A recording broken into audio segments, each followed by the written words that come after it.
the warrior. You all voted, and now that there's no other options left, it's time for me to cover the warrior. Now, I think by the end of this video, you're going to wish you had asked for the warrior sooner, because it's a pretty cool class. It's not as just cut and dry, run up and smash things as you might think it would be. We're going to talk about the warrior, and as with the other original classes, we'll also dive into one of its advanced classes. And this one's really exciting because its advanced class really changes its gameplay a lot. So I think you're going to like what you see. So let's go ahead and switch on over to Tabletop Simulator and take a look at our warrior. All right, so the warrior, as you would expect, it has both offensive and defensive abilities. Its critical strike is gaining barrier so that it doesn't take damage from the next attack, and gaining vengeful so that it counterattacks when it is attacked. It has attachment, the Radiant Spark, which lets it inflict stun on enemies when it performs a critical strike. It has lots of attacks. It has lots of guard cards.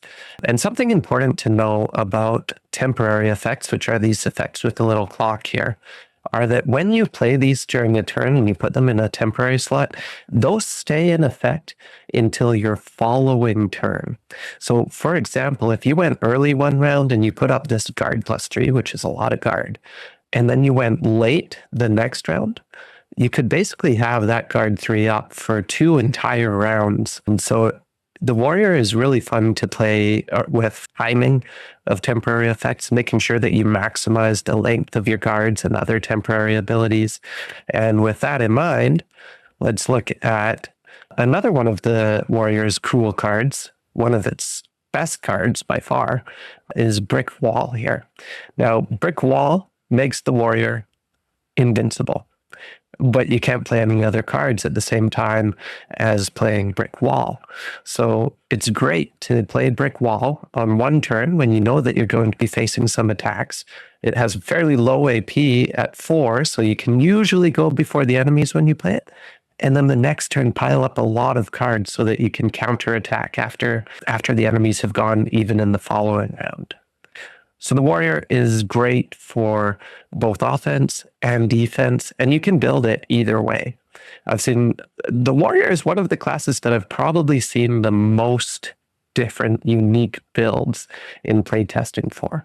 Whether you want to focus on the defense side of things, and along with that, whether you want to focus on retaliating and doing damage to anything that attacks you, or if you just want to become this invincible object that nothing can destroy, or you can go offensive with it and you can deal a lot of damage and maybe sacrifice a little bit on the defensive side. The warrior also has some really cool purchasable cards like Lure, Intimidating Stare, Defensive Stance, Shake It Off, Ignore all detrimental conditions and remove them without being affected by them. Gain Permanent Guard at the cost of some attack. Inflict Vulnerable on all enemies around. That's very, very powerful team-focused ability that helps everyone out. Or Lure, Gain Guard, temporary effect, and force enemies to attack you instead of your friends. Now that's the warrior. Now, spoilers ahead, we're going to talk about one of the 2 advanced classes for the warrior. And again, these advanced classes play very differently from each other as well. But we're going to talk about the commando. So let's take a look at the commando board here. And one thing that I want to point out right away, besides this kind of cool crossbow that now complements the sword, is the range here. Range 4. So all of a sudden, this melee warrior fighter class becomes able to attack from a range, which is really awesome. It's totally changes your playstyle all of a sudden. And the cool thing about it is now when you convert attacks, they can also benefit from that range 4 as well. Your warrior attacks are still range 1, but your new commando attacks, your commando cards, and any cards you convert become ranged attacks. So let's take a look at some of the commandos cards. Right off the bat, you get this attack +3 card for free at range 4. Attack +3 for range 4 for 5 AP. That's awesome. Suddenly making the warrior a very potent ranged fighter. And then there's all kinds of awesome paid cards. You can avoid fumbles. I'm just looking for the other free card here. You got Trick Shot, where if the attack succeeds, again, this is suddenly another ranged attack in the warrior's arsenal. If it succeeds, then you can deal an equal amount of damage to another target within range. You still have guard options, you have temporary effects, you have all kinds of new attacks. You have Overload, which gives you a +2 to all of your attacks permanently, except when you fumble, it's at the cost of possibly lighting yourself on fire a little bit. No big deal, right? Or you have a temporary effect where fumbles rolled by the commando count as critical strikes. They just have a value of 1 instead of 3. So you go all out with the blitz die when you have that card out. So all kinds of cool things that the commando has available to it. And it also has a really powerful critical ability on its attachment. So powerful, in fact, that we had to limit it to only being used once per round, because otherwise it would be way too strong. So the commando, the warrior, both super cool. Let's see them in action. All right, so those that have played Phantom Epoch before might recognize this map. It's a pretty infamous map, especially among the playtesters. But we're just going to focus in on this little pit here and kind of ignore the rest of the mission. Just play a few rounds as the warrior/commando and see how it goes. So we are currently surrounded by these Grylo wild beasts, and we'll want to try not to die. They're pretty vicious, and see if we can take a couple of them out. So the warrior, well, let's prepare a round first. We got a quiet event. Nothing happened. So on our warrior, we're just going to go ahead and brick wall, try and make ourselves invincible to the first round of attacks of these Grylos. And on the arsonist, we really don't want to be hit, so we're just going to get out of dodge and maybe see about converting something into an attack, so I still have low AP to get out. All right, let's go ahead and prepare adversaries. We'll start the round. Our warrior and arsonist do go first, so warrior is just putting up brick wall. Arsonist is then going to, let's convert smother into an attack first. And we see the yellow one currently has a guard 0, all the others have guard 1, so let's go ahead and attack the yellow one with that converted card. So we do 2 damage, not bad. Not bad for a 1 AP card. And then we'll go ahead and Manic Leap on out of there and let the warrior take all the hits. So we'll go there. And dark blue wild beast is doing an attack on the warrior, but I do have brick wall up, so nothing it does is actually going to matter as far as attacks go, so I won't roll it. It does, however, do horrifying howl after its 2 attacks, which forces the warrior to retreat 3. Now the warrior does have move -1, so that means it can only retreat 2, and it's just going to go to this corner here to get away. So far 2 attacks soaked. Now let's go on to the light blue one, who will also be doing an attack -3. Once again, it can't hit the warrior, can't hurt the warrior, same with its savage claws, so that's now 4 attacks soaked. All right, next up is the yellow one, very similar, doing attack -3 on the warrior, and then it is just going to attack any enemies that enter an adjacent space, which isn't going to be happening this particular round. And the red one does its attack -3 as well, and then it converts a feral beast into a movement and moves next to, actually it can go all the way 1, 2, 3, 4 and get both characters within its range. So it's going to go ahead and do that. And that's it for round 1. And again, I didn't roll the attacks, but that was ultimately 4, 5, 6, 7 attacks that were completely negated by brick wall. So awesome card. My goal for round 2 is going to be to keep brick wall up as long as I can, so that hopefully the Grylos all go before me and don't do any damage to me again. So let's make sure I use all 10 AP. I do also have initiative +1 on my breastplate, so that means I can get up to 11. So this initiative +1 is actually going to be beneficial to me here.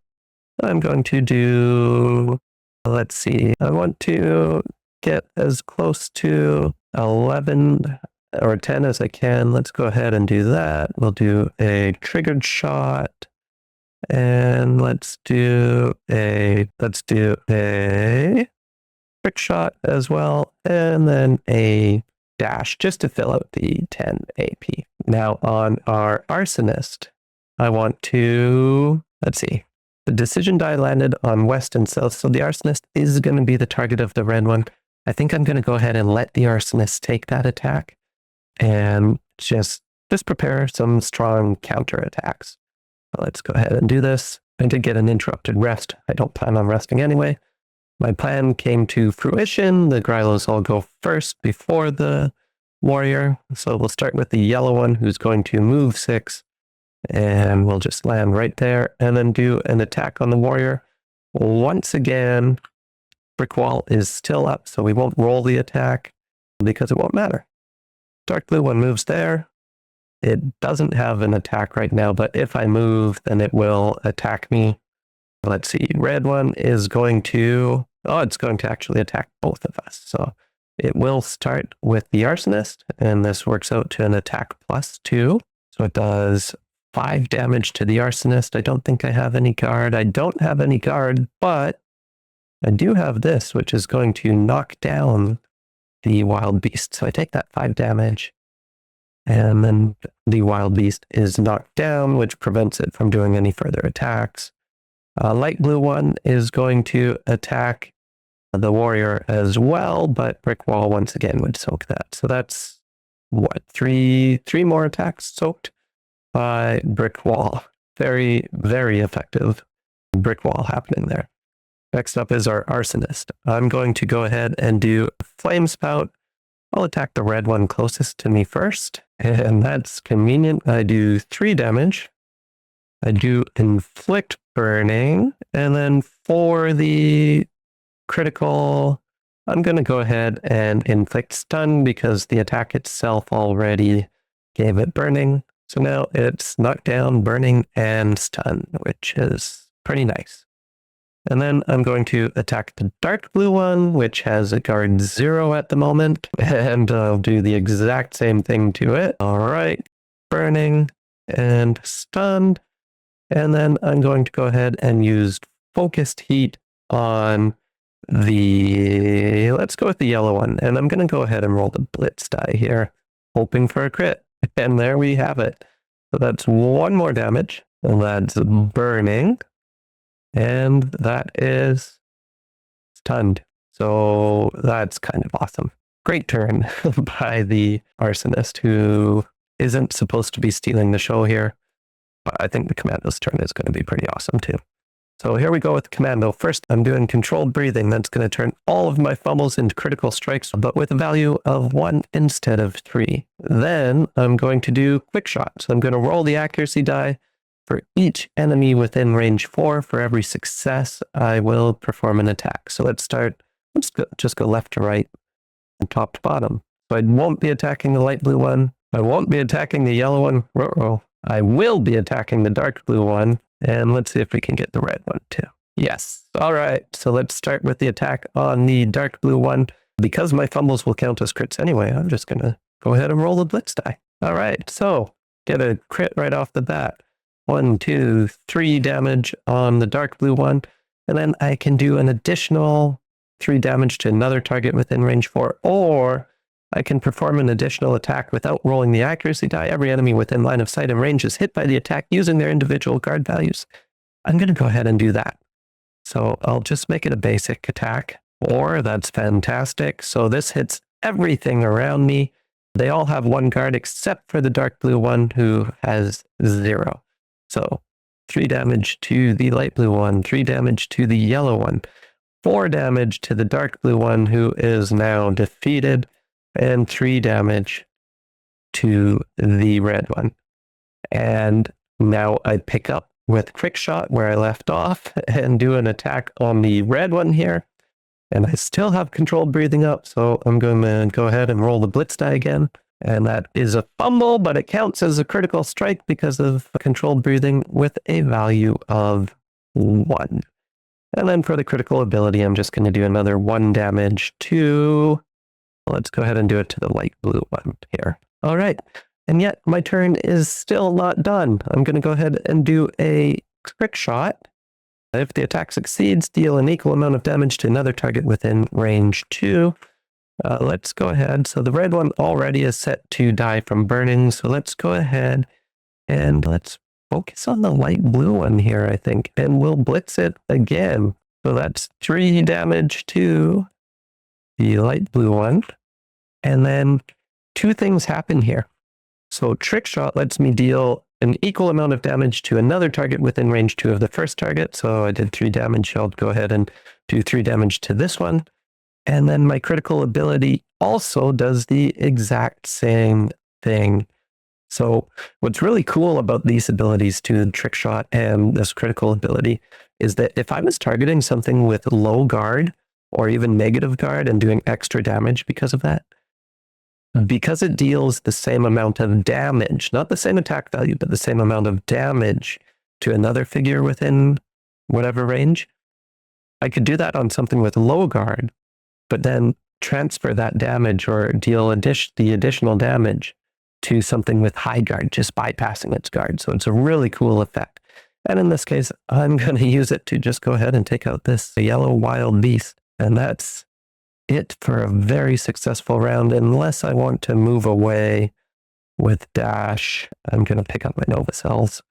I don't think I'm going to move away. I'm just going to hang out here. The dash gave me the 1 extra AP, which I wanted.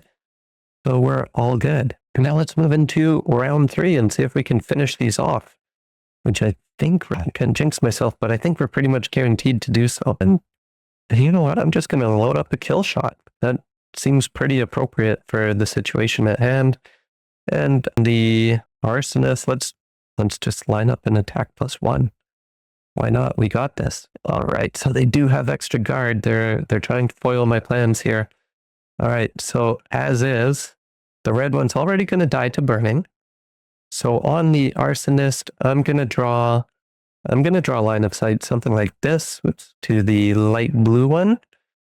And do an attack +1 on it. It has guard 3 at the moment. Let's just do the basic attack. That's fine. Never mind. I lied. It's not fine. Fumble. I'll let that fumble ride. I won't convert it. That's okay. All right. And then we have our Grylo Wild Beast Light Blue doing an attack on the Commando. This works out to an attack +2. So 4 damage. I do have 2 guard at the moment. I meant to trigger this. Even I sometimes forget things, so if I had triggered that, I could do a counterattack, but anyway, it does 2 damage to me. And then it's going to force me to retreat, so I'm going to retreat over here. I have 2 movement because of my boots, but then I'm up with my attack +3 back to it. So basically its guard's negated by the +3. I need 3 damage here in order to finish it off. Let's see. I think I'm going to roll the basic die. I feel good. I don't feel good anymore. That's all right. So I mean, I could convert that to a 0. I have these boots on, which prevent me from being knocked down. So if it didn't have all this extra guard right now, that would be the way to go. I would still do 3 damage, but it does have extra guard. So let's go ahead and just accept the fumble for what it is. The red one is going to go ahead and burn to death. Goodbye, red one. And now I knew I was jinxing myself. I knew it. I wish this was a live stream so you all could have stopped me. But anyway, this round we got it, right? I think I'll put some guard up. I think plan on doing an attack. The pyro can just convert something into an attack. All right, do this. All right, so our arsonist is up first. It converts Fire Dancer into an attack. The Grylo currently has a guard 0. I'm having some issues here. All right. Now the Grylo goes, this is okay. This is all going perfectly according to plan. It moves there right next to me. And then it just stops there, hangs out. And on our warrior, we will guard +3. And then we will guard +1 and attack. And this time, I'm sure of it, we're going to finish the last Grylo off. So, as you can see, the warrior/commando was super powerful, soaked up 10 attacks or more in the first 2 rounds, and then completely wiped out the Grylos. Despite my bad rolls in the previous round and my jinxing myself, this went incredibly smoothly. Enemies that could have taken character down from full health to no health easily were essentially ineffectual against the warrior, and then the commando abilities just finished them off. So the warrior is pretty awesome, a pretty adaptable class. Its advanced classes are amazing. I think, honestly, you all, the warrior deserved better in your votes. It did. And I hope you see that now. I hope you've enjoyed this highlight of the warrior. We are getting into the last couple of days of the Kickstarter second printing campaign now. So I encourage you, if you're still on the fence, feel free to ask any questions of us that you want. Feel free to jump in the Discord. We'll help answer whatever questions. If you're torn between bundles, if you're torn between the core edition and the deluxe edition, let us know so that we can help you out. We have priced this Kickstarter, the bundles in the Kickstarter, in such a way that this is going to be the most affordable opportunity to get into Phantom Epoch. Our Kickstarter backers aren't going to get burnt. You're not going to find that you paid more during the Kickstarter than if you had just waited until fulfillment. We reward our Kickstarter backers, and it's true of the first Kickstarter too. Getting in on the Kickstarter was the best way to get Phantom Epoch then. It is the best way now. You guys are what made Phantom Epoch happen, and we want to repay that as best we can. So yeah, jump in on the Kickstarter. Let us know if you have any questions, comments, either below, in our Discord, on the Kickstarter, whatever. And we'll see you very soon.